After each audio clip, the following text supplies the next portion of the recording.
नमस्कार, मैं doctor Abhijeet Singh Sachan, consultant brain and spine surgeon, Regency hospital Sarvodaya Nagar Kanpur.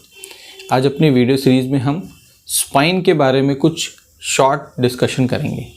Basically spine क्या होता है? हमारे शरीर की रीढ़ की हड्डी को हम स्पाइन कहते हैं। यह मुख्यतः 4 पार्ट में डिवाइड किया गया है, 4 भागों में बांटा गया है।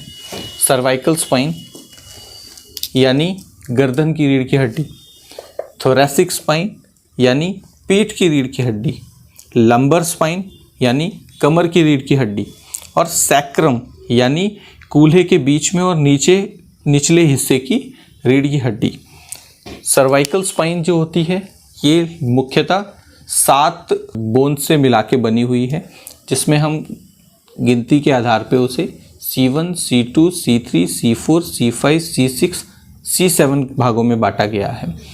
किसी भी एक वर्टिब्रा या रीढ़ की हड्डी को बेसिकली 3 पार्ट में बांटा जाता है। एक बोनी कैनाल होती है जो कि हड्डी से बनी होती है, उसके अंदर एक स्पाइनल कैनाल होती है जिससे रीढ़ की हड्डी की नस यानी स्पाइनल कॉर्ड जाती है, और दोनों तरफ न्यूरल फोरामिनाज होते हैं यानी ऐसे छेद होते हैं जहाँ से नर्व रूट्स या नसें निकलती हैं। कोई भी परेशानी जो रीढ़ की हड्डी से संबंधित है वो मुख्यतः इन 3 पार्ट में से ही कहीं होती है, जिसमें हम रीढ़ की हड्डी में परेशानी हो सकती है, स्पाइनल कॉर्ड में परेशानी हो सकती है, नर्व रूट में परेशानी हो सकती है, या ये जो 2 हड्डियों के बीच में कुशन जैसा स्ट्रक्चर होता है इसको हम डिस्क कहते हैं, इसकी परेशानी हो सकती है। बेसिकली इन स्पाइन में कुछ परेशानियां या विकार डेवलप होते हैं, जैसे कि रीढ़ की हड्डी के बीच में जो डिस्क होती है, जब ये डिस्क उम्र के साथ या किसी वजह से ये इस स्पाइनल रूट को दबाने लगती है तो हम इसको डिस्क प्रोलैप्स कहते हैं।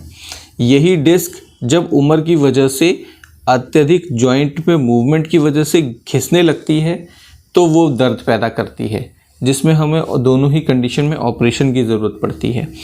ये जो फेसेट जॉइंट होते हैं यानी 2 हड्डियों के जो जॉइंट होता है, ये जॉइंट भी अत्यधिक कई कंडीशंस में ये जॉइंट में भी सूजन आ जाती है, वो जॉइंट में इन्फ्लेमेशन होता है जिसकी वजह से मरीज़ को दर्द पैदा होता है। जो स्पाइन के ट्यूमर्स होते हैं वो कई जगह हो सकते हैं, इन वर्टिब्रल बॉडीज़ में भी हो सकते हैं, जो कि अत्यधिक मेटास्टैटिक या कैंसर वाले ट्यूमर होते हैं जो प्रोस्टेट से, ब्रेस्ट से, थायराइड से या लंग से आते हैं, वो इन हड्डियों में फैल जाते हैं जो बॉडीज़ में होते हैं या पीछे वाले हिस्से में आ सकते हैं। कुछ ट्यूमर्स जो होते हैं वो इसके अंदर स्पाइनल कैनाल में होते हैं जो स्पाइनल कॉर्ड और बोन के बीच में होते हैं, जिनको हम लोग इंट्राड्यूरल एक्स्ट्रामेडुलरी ट्यूमर्स कहते हैं। कुछ ट्यूमर्स जो होते हैं जो इसके अंदर स्पाइनल कॉर्ड के अंदर होते हैं जिन्हें इंट्रामेडुलरी ट्यूमर्स कहा जाता है। कुछ ट्यूमर्स जो होते हैं वो इस तरह के होते हैं जो नर्व रूट्स के साथ जाते हैं, उनको हम लोग एक्स्ट्रा स्पाइनल या फोरामिनल ट्यूमर्स कहते हैं, जिनमें श्वानोमा एक वैरायटी होती है। इसके अतिरिक्त रीढ़ की हड्डी की टीबी भी बहुत कॉमन देखी गई है हमारे समाज में।